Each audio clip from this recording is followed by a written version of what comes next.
Hi everyone, I am Eunice Lastimoso, a third year B.Ed student at Negros Oriental State University, Shelton campus. So today I will going to discuss society. But before that, please be guided with our learning objectives. So at the end of the lesson or lecture, the learners should be able to define society, its characteristics, types, and key social structures, classify examples of social groups, and analyze their functions in real-life context using a graphic organizer to evaluate one positive effect and one challenge for each group. Value the importance of cooperation within diverse social structures for community harmony. So this will be the learning outcomes after that discussion. So now, what is society? So society, a group of people who share a common culture, territory, and interact with one another, forming an organized way of life. It is more than just a collection of individuals, it involves patterned relationships.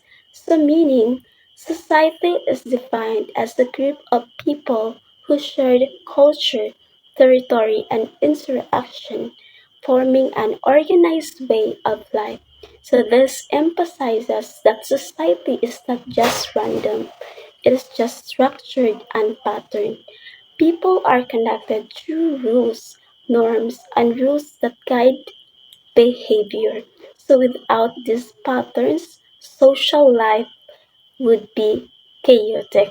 So the example of this is, for example, a market becomes a society because vendors and buyers interact regularly. So there are shared rules or like prices than or transactions. So rules exist like seller and customer. So that is society. Now let's proceed to the importance of studying society. So understanding society helps us organize the forces that shape our behavior, appreciate cultural diversity, navigate social problems like inequality or globalization's effects, and contribute effectively to community harmony. So, meaning, studying society helps individuals understand why people behave the way they do. So it allows learners to appreciate cultural differences, address social problems, and actively contribute to community development. So it also encourages social awareness, which is necessary in a rapidly changing and globalized world. So, for example, understanding inequality helps explain poverty issues. Cultural awareness prevents discrimination. So that is the importance of studying society. Now, what are the characteristics of society? So there are four characteristics of society.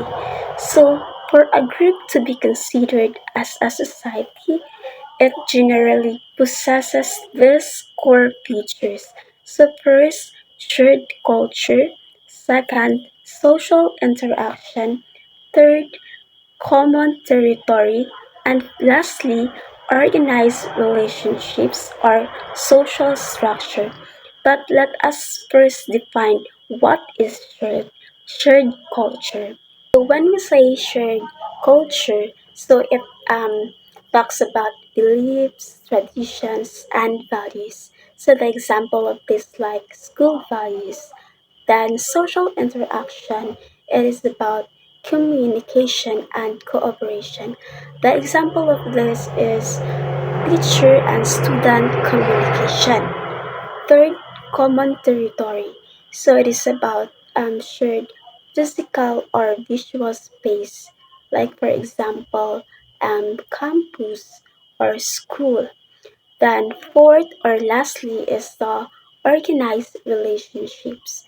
So these characteristics talk about stable social structure. Example of this are administrators, teachers, and students. So next, let's move forward to social structure.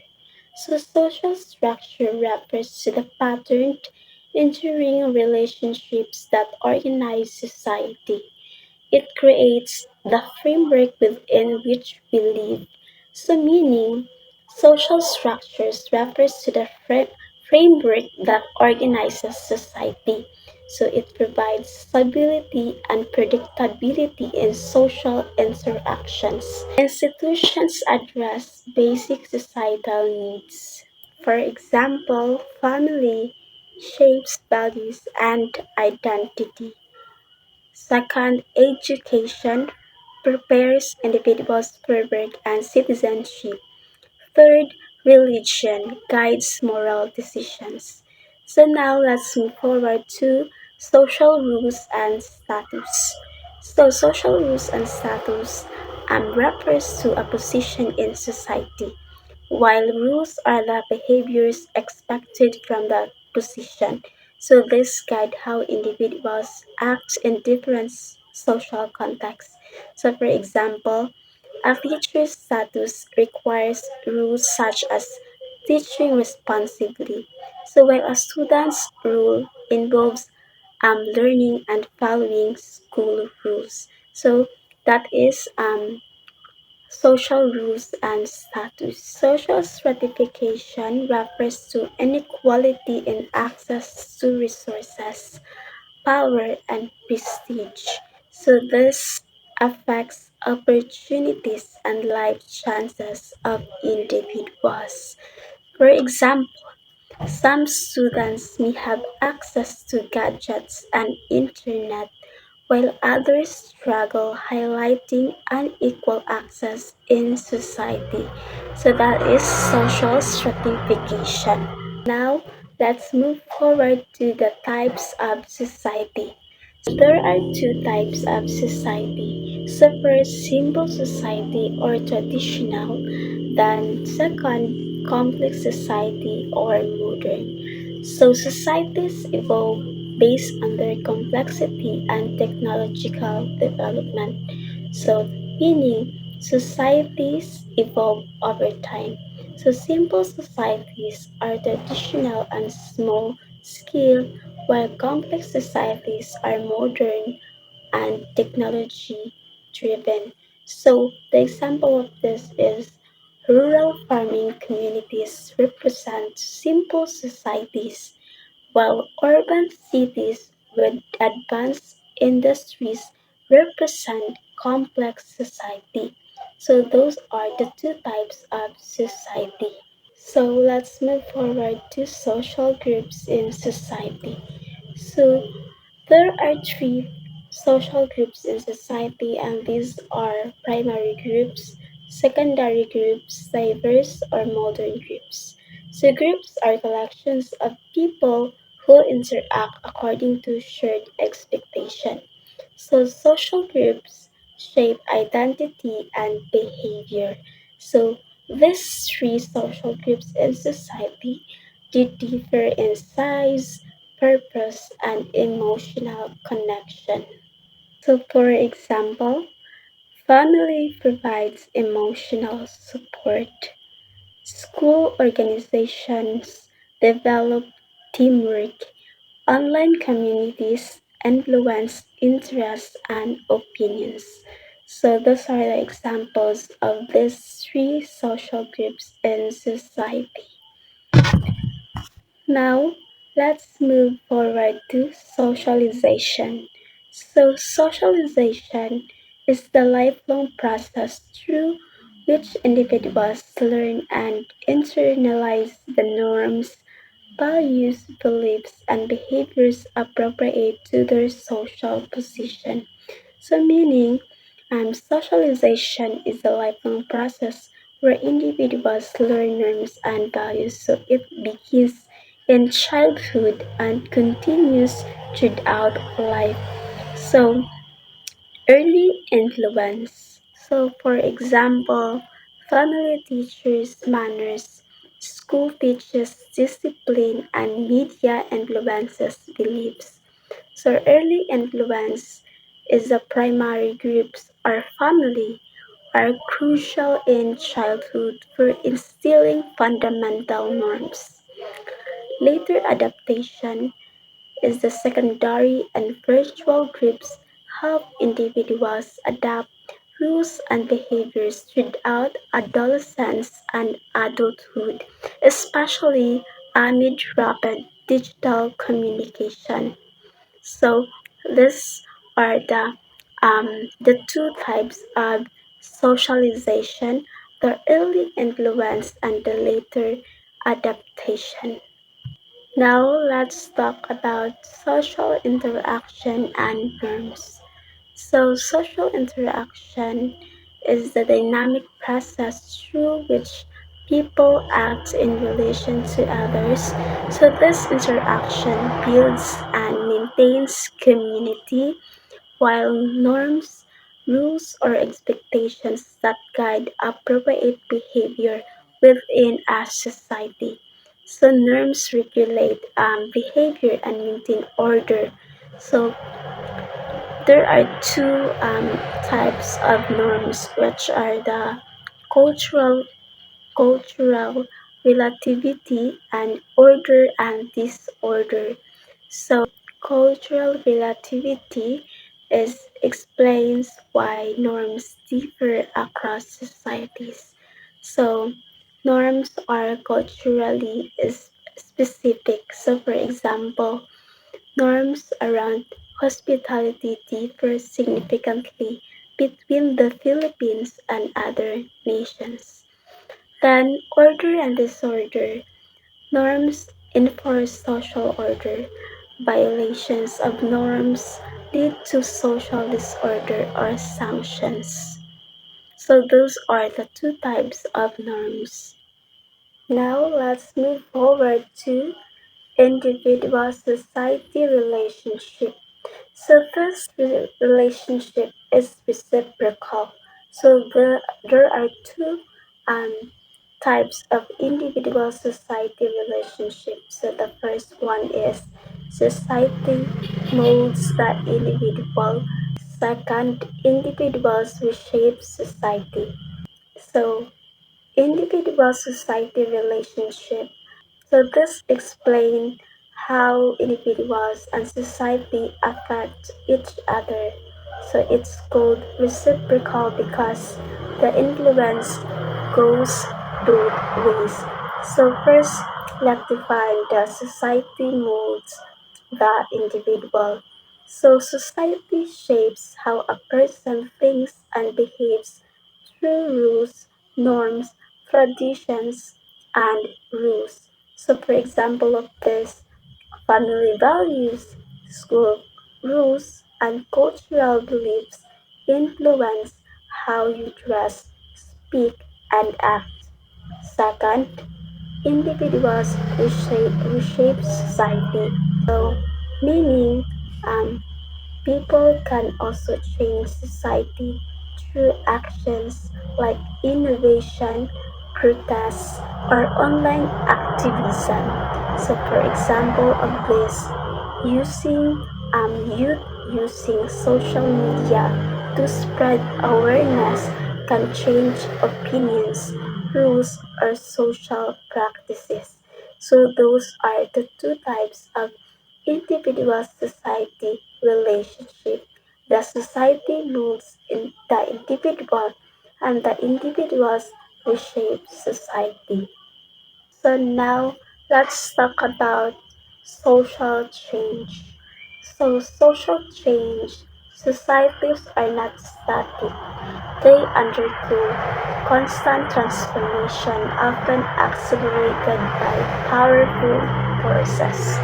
So meaning, social change means that society is not fixed. It changes over time because of strong influences. So there are four reasons of social change. And these are technology, globalization, migration, and movements. But let us first define that technology. So technology, especially social media, changes how people communicate, make friends, and maintain relationships. So, for example, online chats and video calls replace face to face conversations. Second, globalization. So, globalization happens when countries interact more with each other, causing a mix of culture and ideas.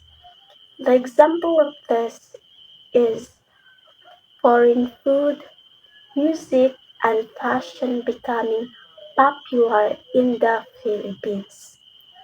Third, migration. So, migration is the movement of people from one place to another, bringing new beliefs and lifestyles. Example of this: people moving to cities or other countries change community culture and traditions. Lastly, the movements.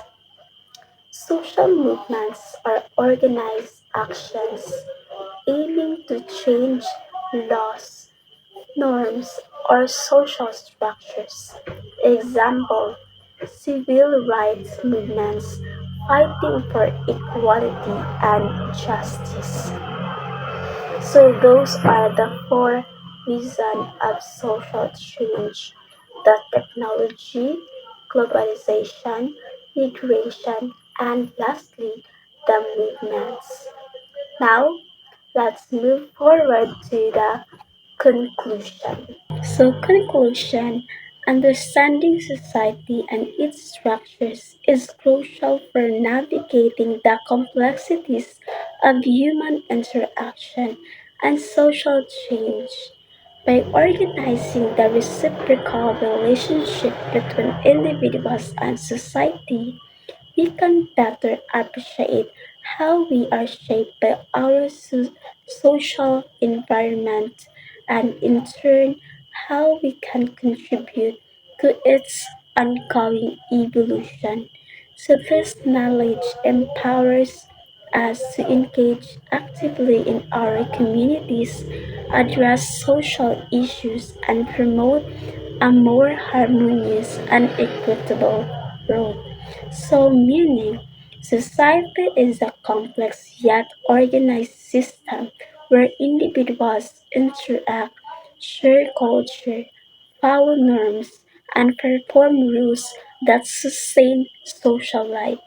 So, understanding society help learners become socially aware, responsible, and cooperative citizens. So, through studying social structures, groups, interaction, and change, learners gain the ability to analyze real life issues, respect diversity, and actively contribute to community harmony. Ultimately, society and individuals influence each other continuously, making social understanding essential in a rapidly changing world. Now, let's move forward to the quotes by Emile Durkheim. So, according to Emile Durkheim, society is not a mere collection of individuals, it is a system of relationships. So, Emile Durkheim quote means that society is more than just a group of people, it is built on relationships, interactions, and shared values. Society functions through cooperation, rules, and social norms, which create order, stability, and a sense of shared purpose. So, these are the references, and thank you and God bless.